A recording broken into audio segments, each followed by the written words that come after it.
গোটেই অসমত আজি আমাৰ অসম চৰকাৰৰ যেটো এটা প্ৰগ্ৰাম হিচাপে স্কুলবিলাকত আৰম্ভ কৰা হৈছে। এই প্ৰগ্ৰামটো হ'ল আমাৰ এটা সম্প্ৰীতি ভজন উইক। আজি 15 তাৰিখৰ পৰা অহা 20 তাৰিখলৈকে এই প্ৰগ্ৰামটো আমাৰ চলি থাকিব।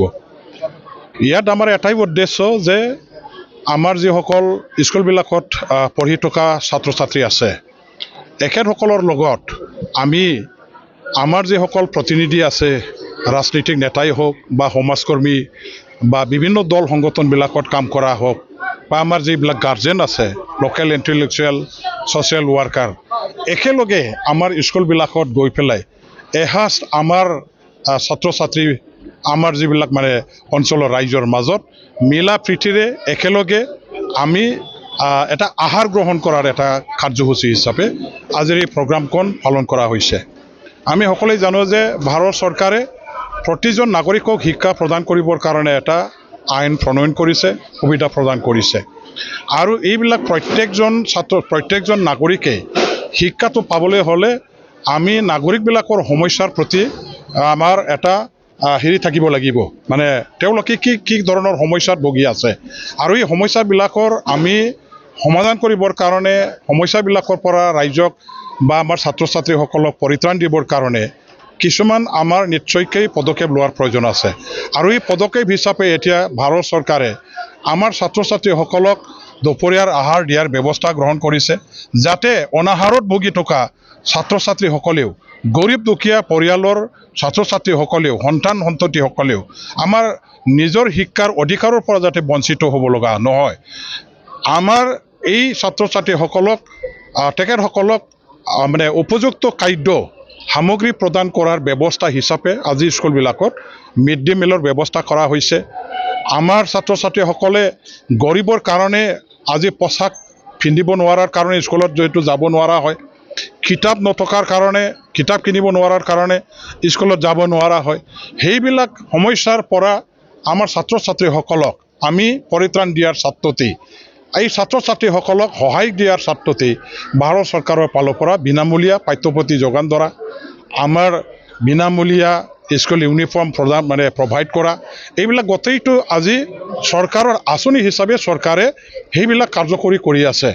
ইয়াৰ লগে লগে আজি আমাৰ স্কুলবিলাকত গুণগত শিক্ষা উন্নয়নৰ কাৰণে গুণগত শিক্ষা আমাৰ স্কুলবিলাকত আনিবৰ কাৰণে আজি আমাৰ গুণোৎসৱ অসমত পালন কৰাটো আপোনাসকলে জানে। ইয়াৰ দ্বাৰা দি আমি এটা স্কুলবিলাকৰ পাৰফৰ্মেঞ্চৰ বিষয়ে এইখন স্কুলত পঢ়ি থকা ছাত্ৰ ছাত্ৰীসকলৰ ইহঁতৰ শিক্ষাৰ ক্ষেত্ৰত কেনেকুৱা ধৰণৰ অগ্ৰগতি লাভ কৰিব পাৰিছে, শিক্ষকসকলে কেনেকুৱা ধৰণৰ ছাত্ৰ ছাত্ৰীসকলক পাঠদান দি আছে বা স্কুলৰ যিবিলাক কণ্ডিশ্যন আছে ইনফ্ৰাষ্ট্ৰাকচাৰ, এই গোটেইবিলাক আজি আমি ডাইৰেক্টলি চৰকাৰ পক্ষৰ পৰা জানিবৰ কাৰণে এটা সুবিধাটো কৰি লোৱা হৈছে। ইয়াৰ দ্বাৰা দি সমস্যাবিলাকৰ সমাধানৰ ব্যৱস্থাও হাতত লগে লগে লোৱা হ'ল। আজি আপোনালোকে চাব যে গোটেই অসমত বিভিন্ন আঁচনিৰ অধীনত ভাল স্কুল বিল্ডিং হোষ্টেল ইনফ্ৰাষ্ট্ৰাকচাৰ বনাবৰ কাৰণে আমাৰ আঁচনিবিলাক ধৰা হৈছে। এইবিলাক পৰ্যায়ক্ৰমে লাহে লাহেকৈ অসম চৰকাৰৰ পৰা ভাৰত চৰকাৰৰ ফালৰ পৰা শিক্ষাটো উন্নত কৰিবৰ কাৰণে গুণগত শিক্ষা আনিবৰ কাৰণে জোৰ দি প্ৰাধান্য দি পেলাই কাম কৰাৰ এটা উদাহৰণ। ঠিক তেনেদৰে আজিৰ এই উৎসৱ, আজিৰ যিটো আমাৰ সমূহীয়াভাৱে কোৱাৰ গাৰ্জেন ছাত্ৰ অফিচাৰ একেলগে আমি সম্প্ৰীতি ভোজনৰ যিটো আয়োজন কৰা হৈছে, ইয়াৰ দ্বাৰা দিও আমাৰ অভিভাৱক ছাত্ৰ ছাত্ৰী আমাৰ শিক্ষকসকলৰ মাজত এটা মিলা প্ৰীতি এটা সমন্বয়, আমাৰ মাজত এজনে আনজনৰ সমস্যাৰ প্ৰতি জানিবৰ কাৰণে নিশ্চয় এটা সুবিধা আমি পাম। আৰু আমাৰ ছাত্ৰ ছাত্ৰীসকলে আজিৰ দিনটোত কি বিচাৰে, তেখেতসকলৰ অভাৱ কি, তেওঁলোকে কেনেকুৱা ধৰণৰ আমাৰ অভিভাৱক চৰকাৰ আৰু গাৰ্জেনবিলাকৰ পৰা শিক্ষকসকলৰ পৰা সহায় সহযোগিতা কামনা কৰে, এইবিলাক জানিবৰ কাৰণে এটা আমি মাধ্যম হিচাপে আজিৰ এই সম্প্ৰীতি ভোজন সপ্তাহ পালন কৰাৰ দ্বাৰা দি নিশ্চয়কৈ আমি সুবিধাখিনি পাম। আজি আমাৰ BTC চৰকাৰৰ ফালৰ পৰাও প্ৰত্যেকখন স্কুলত আমাৰ এই সপ্তাহটো পালন কৰিবৰ কাৰণে আমাৰ জনপ্ৰতিনিধিসকলক আমি আপিল জনাইছোঁ। সমাজৰ অগ্ৰণী ভূমিকা পালন কৰা ব্যক্তিসকলক যিসকলে মানে আৰ্থিকভাৱে স্বাৱলম্বী আছে, সমাজৰ কাৰণে কাম কৰি অহা, মানৱ জাতিৰ কাৰণে কাম কৰি অহা, শিক্ষাটো উন্নত হোৱাটো ভাল বুলি মানে ক'ব বিচৰা ব্যক্তিসকললৈ আমি আপিল জনাইছোঁ, তেওঁলোকেও যাতে দান বৰঙণি আগবঢ়ায় এই সপ্তাহটো পালন কৰাত নিজে শাৰীৰিকভাৱে অংশগ্ৰহণ কৰি ইয়াৰ ভাগিদাৰ যাতে হৈ মানে আমাৰ শিক্ষক ছাত্ৰ ছাত্ৰীসকলক উৎসাহিত কৰে। ইয়াৰ কাৰণে আজিৰ এই কাৰ্যসূচীটো পালন কৰা হ'ল। আমি BTC অঞ্চলতো গতিবিলাকত পালন কৰিছোঁ। আমাৰ চবেই অংশগ্ৰহণ কৰিছে। মই সকলোলৈ ধন্যবাদ জ্ঞাপন কৰিছোঁ।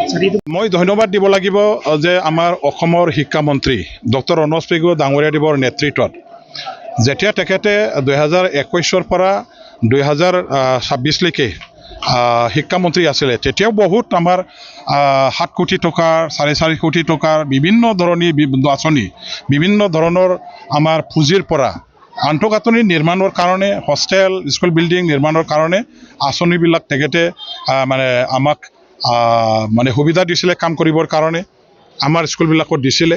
ঠিক তেনেদৰে তেখেতে মন্ত্ৰী হোৱাৰ আগতেই মানে তেখেতৰ অফিচাৰবিলাকৰ সহযোগত যেটো এটা আঁচনি দিয়াৰ ব্যৱস্থা কৰা হৈছে। মই শিক্ষামন্ত্ৰী ৰণোজ পেগু ডাঙৰীয়াদেৱক ধন্যবাদ দিছোঁ।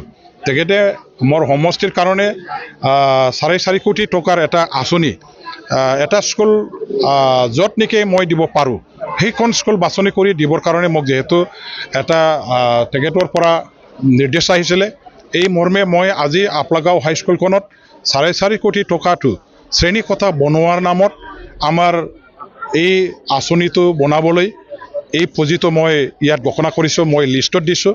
ইতিমধ্যে ফাইনেন্স ডিপাৰ্টমেণ্টত গৈছে। ফাইনেন্স ডিপাৰ্টমেণ্টৰ পৰা এপ্ৰুভ হৈ অহাৰ লগে লগে এই আঁচনিৰ দ্বাৰা দি আমি নতুন বিল্ডিং নিৰ্মাণ কৰি ল'ব পাৰিম।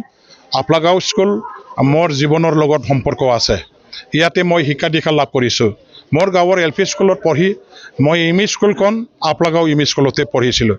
গতিকে আজি আপলাগাঁও স্কুলৰ যিটো অৱদান, এওঁলোকৰ লালন পালন, এওঁলোকৰ শিক্ষা, এওঁসকলৰ মানে যিটো আমাৰ মানে কি কয় উৎসাহ প্ৰেৰণা, সেইবিলাক পায়ে মই আজি সমাজৰ কাম কৰিবৰ কাৰণে এই পৰ্যায়লৈকে আহিব পাৰিছোঁ। গতিকে মোৰ এইটো এখন মাত্ৰ স্কুল নহয়, মোৰ কাৰণে এইটো এটা পবিত্ৰ মন্দিৰ হয়। মই য'ত নেকি মানে গুণ জ্ঞান অৰ্জন কৰিব পাৰিছোঁ, শিক্ষা লাভ কৰিব পাৰিছোঁ, মানুহবিলাকৰ আশীৰ্বাদ সহযোগ মই য'ত নেকি পাইছোঁ, এইখন স্কুলৰ কাৰণে ময়ো এতিয়া মোৰ ফালৰ পৰা কিবা এটা কৰাৰ দৰকাৰ আছে। এইখন স্কুলৰ সদায় উন্নত হোৱাটো মই বিচাৰোঁ, সদায় উজ্জ্বল হোৱা মই বিচাৰোঁ, আৰু এই স্কুলৰ প্ৰতিটো সমস্যাৰ প্ৰতি ময়ো নজৰ নিশ্চয় ৰাখিম আৰু সহায় সহযোগিতা আগবঢ়াই থাকিবৰ কাৰণে মই এইখন স্কুলৰ হৈ কাম কৰি যাম। গতিকে এই স্বাৰ্থতে আজি আপলাগাঁও স্কুলত মোৰেই স্কুল, মই পঢ়া স্কুল, ইয়াৰ কাৰণে এটা মানে মোৰ ফালৰ পৰা এটা প্ৰসাদ হিচাপে মই গণ্য কৰি পেলাই এইখন স্কুলৰ কাৰণে এই কামটো মই কৰিবৰ কাৰণে ভগৱানৰ নামত দিয়া যিটো প্ৰসাদ, সৰস্বতী মাতাৰ নামত দিয়া প্ৰসাদ হিচাপে এইখন মন্দিৰত দিয়া প্ৰসাদৰ এটা নামত গণ্য কৰি পেলাই এই আঁচনিখন মই দিছোঁ। ইতিমধ্যে আজিৰ অনুষ্ঠানত আপোনাৰ বহুতো ক্লাছমেট ইয়াত আহিছে, আপোনাৰ কেনেকৈ অনুভৱ? সঁচাকৈ আমাৰ কাৰণে খুব এটা মানে আৱেগিক এটা মমেণ্ট বুলি মই ক'ব খোজোঁ। খুব এটা ইম'চনেল মোৰ কাৰণে এইটো এটা মমেণ্ট, কিয়নো বহু বছৰৰ পিছত 20 বছৰ 25 বছৰ 30 বছৰৰ পিছত আজি মোৰ ক্লাছমেটবিলাকক মই একেলগে এই প্ৰগ্ৰামত পাইছোঁ, যিসকলক আজি লগ নোপোৱাটো বহু বছৰ হৈছিল। মানুহবিলাকৰ চেহেৰা পাতি বহুজনৰ পৰিৱৰ্তন হৈ গ'ল, বহুজনৰ একেই আছে, বহুজনৰ কিন্তু চিনিব নোৱাৰা ধৰণৰ পৰিৱৰ্তন হৈ গ'ল। এই সকলক আজি ওচৰৰ পৰা পাই সঁচাকৈ মই আৱেগিক হৈছোঁ, মই বিৰাট ভাল পাইছোঁ। আপলাগাঁও বেলগুৰি অঞ্চল মোৰ জন্মগাঁৱৰ নিচিনা, এই অঞ্চলতে মই ডাঙৰ দীঘল হৈছোঁ, এই অঞ্চলতে মই শিক্ষা দীক্ষা লৈছোঁ, আৰু এই বন্ধুবিলাকৰ মোৰ ক্লাছমেট পুৰণা তেখেতসকলৰ লগত তেনেকুৱা ধৰণৰ ছাত্ৰৰ জীৱনত আমি মিলা প্ৰীতিৰে একেলগে একেবাৰে দাদা ভাইৰ সম্পৰ্ক ৰক্ষা কৰি পেলাই যিটো সময় মই পাৰ কৰিছিলোঁ, এইটো মই কেতিয়াও পাহৰিব নোৱাৰোঁ। আজি আকৌ পুনৰ জীৱিত হৈছে, ইয়াৰ কাৰণে মই আৱেগিক হৈছোঁ।